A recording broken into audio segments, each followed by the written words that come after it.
आप सभी को जय मसीह की। प्रभु आप सभी को बहुत आशीष दे।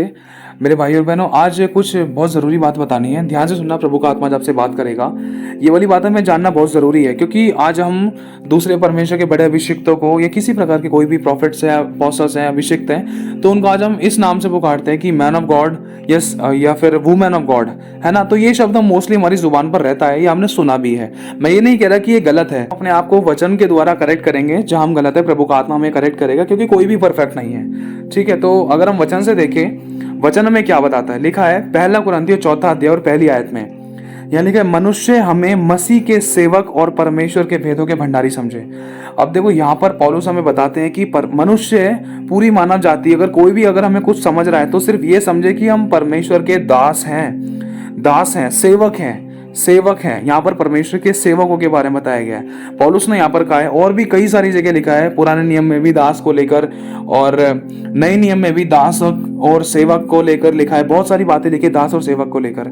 और अगर हम इस बात को अगर हम फिलिपियों 2:7 के अनुसार क्लियर करें तो यहाँ पर प्रभु यीशु मसीह के बारे में लिखा है यीशु मसीह, वरन यीशु ने अपने आप को ऐसा शून्य कर दिया कि दास का स्वरूप धारण किया। मतलब उस सर्वशक्तिमान अल्फा और ओमेगा आदि और अनंत काल के परमेश्वर प्रभु यीशु मसीह ने, जो घोड़े पर, जो सिंहासन पर विराजमान रहता है, उसने अपने आप को इतना दीन, नम्र और शून्य कर लिया कि गधे के बच्चे पर सवार होकर आया। और उसके साथ साथ प्रभु यीशु मसीह ने अपने आप को इतना दीन और नम्र शून्य कर लिया कि दास का स्वरूप धारण कर लिया। मतलब यीशु मसीह ने इस शब्द को अपने लिए लिया कि हाँ, मैं परमेश्वर का दास हूं।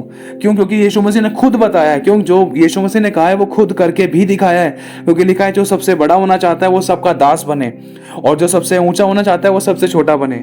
और परमेश्वर के पुत्र होने के नाते भी प्रभु यीशु मसीह ने अपने आप को दास बताया परमेश्वर का। तो इसके अनुसार पौलुस ने भी अपने आप को परमेश्वर का दास बताया है। पौलुस ने कहा है कि देखो, अगर मैं संसार को या मनुष्य को प्रसन्न करता तो मैं परमेश्वर का दास ना होता। यहां पर हो रही है बात सर्वेंट ऑफ लॉर्ड की। सर्वेंट मतलब परमेश्वर का दास, परमेश्वर का सेवक। अगर हम इस वचन को अगर हम इंग्लिश में पढ़ें, लिखा है फिलिपियों 2:7 में, अगर इसको इंग्लिश में पढ़ें, अगर इसका हम थोड़ा सा आगे से पढ़ें, लिखा है talking the form of a servant. तो यहाँ पर भी सर्वेंट वर्ड दिया गया है। तो अगर हम इसके अलावा मत्ती का 23वां अध्याय 11वीं आयत में पढ़े तो लिखा है, जो तुम में बड़ा हो वह तुम्हारा सेवक बने।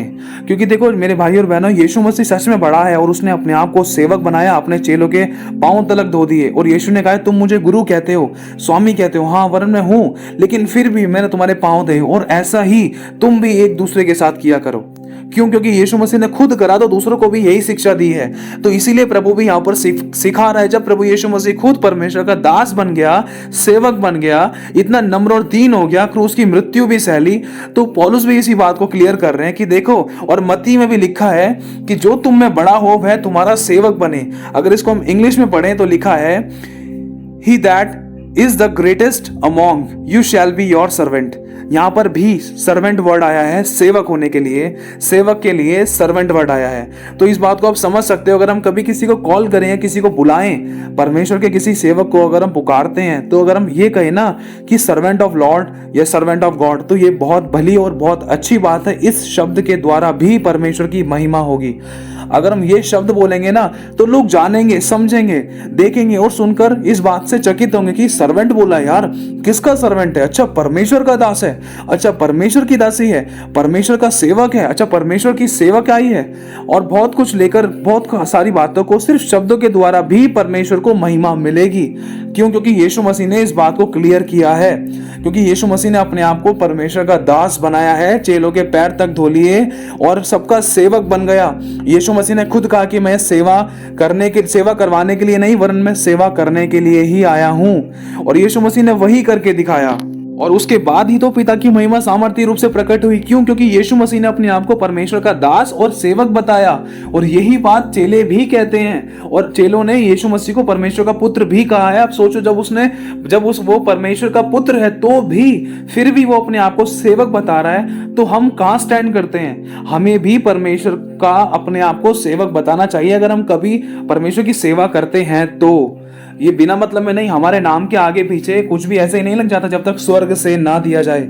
ये सच्चाई है मेरे भाई और बहनों। जब तक खुदा का आत्मा मन में ना डाले, खुदा का आत्मा इस बात के लिए अपॉइंट ना करे कि तू मेरा सेवक है, तू मेरी सेवकाई करेगी, या फिर तू मेरी सेवक बनेगी, या तू मेरी सेवक है आज से। मतलब बहुत सारी चीजों को लेकर अगर परमेश्वर जब तक अपॉइंट नहीं करता ना, जब तक कोई सेवक परमेश्वर का हो नहीं सकता, है ना। इस बात का हमें ध्यान रखना है। हालांकि परमेश्वर के हम बेटा और बेटी हैं, विश्वास करते के साथ ही हम उसके सबसे पहले बेटा और बेटी बने हैं। लेपालक पुत्र का उसने हमें अधिकार दिया कि हम उसको हे अब्बा हे पिता कहकर पुकारें। लेकिन फिर भी यीशु मसीह ने परमेश्वर का पहलौटा पुत्र होने के कारण भी यीशु मसीह ने अपने आप को परमेश्वर का सेवक और दास बना दिया। तो इस बात से हमें ये शिक्षा मिलती है कि मेरे भाई और बहनों, अगर हम कभी किसी को कहते हैं मैन ऑफ गॉड, वो मैन ऑफ गॉड, तो उसकी जगह अगर हम सर्वेंट लगाए ना, तो ये बहुत भली और अच्छी बात है, जिसके द्वारा पिता की महिमा होगी, शब्दों के द्वारा भी। क्योंकि एक दास, अगर उस दास पर, अगर परमेश्वर के हम दास, हम अभिषिक्तों पर, अगर परमेश्वर के हम सेवकों पर उस खुदा का हाथ नहीं है ना, तो हम ठनठनाता हुआ पीतल और झंझनाती हुए जहां जाए हम कुछ भी नहीं है। ये सच्चाई है। उस बचाने वाले का हाथ हमारे सर पर रखा है जब भी हम कुछ हैं। वो भी वचन में पौलुस ने साफ कह दिया, और परमेश्वर के पुराने नियम में भी लिखा है कि प्रभु ना तो मेरे बल से ना शक्ति से वरन सिर्फ तेरी आत्मा के द्वारा। पौलुस ने कहा है प्रभु मुझसे तो कुछ भी नहीं बन पड़ा। सोच कर देखो, पौलुस ने इतना मतलब इतिहास रचने वाली बातें कर दी, लेकिन फिर भी पौलुस कह रहा है मुझसे कुछ भी नहीं बन पड़ा प्रभु, मैं तो तेरा दास हूं, मैं तो तेरा सेवक हूं, करने वाला तो सब कुछ तू है। तो सोच कर देखो, पौलुस ने भी अपने शब्दों से और अपने कामों से परमेश्वर को महिमा दी है।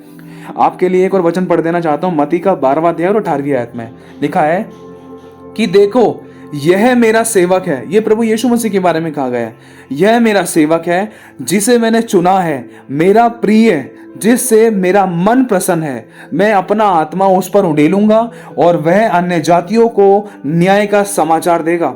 तो मतलब ये प्रभु यीशु मसीह के बारे में बोली गई है मेरे भाई और बहनों। और यहां पर अगर हम स्टार्टिंग में पढ़े तो लिखा है कि देखो ये मेरा सेवक है। अगर इसको इंग्लिश में पढ़े तो लिखा है behold my servant whom I have chosen, जिसको मैंने चुना है वो मेरा सेवक है। देखो, तो इन बातों के द्वारा हम समझ सकते हैं कि हमें परमेश्वर के लोगों को किस प्रकार, किन शब्दों के द्वारा पुकारना चाहिए, जो बहुत भले हैं, जिसके द्वारा पुकारते समय भी परमेश्वर की महिमा हो रही है। अगर लोग सुनेंगे तो देखकर हैरान होंगे, अरे किस परमेश्वर के दास हैं, किस खुदा के दास हैं, किस रचने वाले के दास हैं। कौन है यीशु, कौन है परमेश्वर, जिसके ये दास से इतने सामर्थ्य काम हो रहे हैं, इतने बड़े चमत्कार हो रहे हैं, इतने प्यारे गुण हैं इनके अंदर, इतने अच्छे तरीके से वे ऑफ टॉकिंग है। तो जानने पाएंगे उन शब्दों के द्वारा भी परमेश्वर की महिमा होगी। अरे वाह, तू जैसा दास है, तो तू जब दास है, तो तेरा गुरु, तेरा परमेश्वर, तेरा स्वामी कैसा होगा। क्यों? क्योंकि मेरे भाई और बहनों, लिखा है पेड़ अपने फलों से पहचाना जाता है। हम यीशु के फल है ना, तो लोग हमारे अंदर परमेश्वर के गुणों को देखना चाहते हैं। और प्रभु भी यही चाहता है कि हमारे अंदर परमेश्वर के सद्गुण प्रकट हो।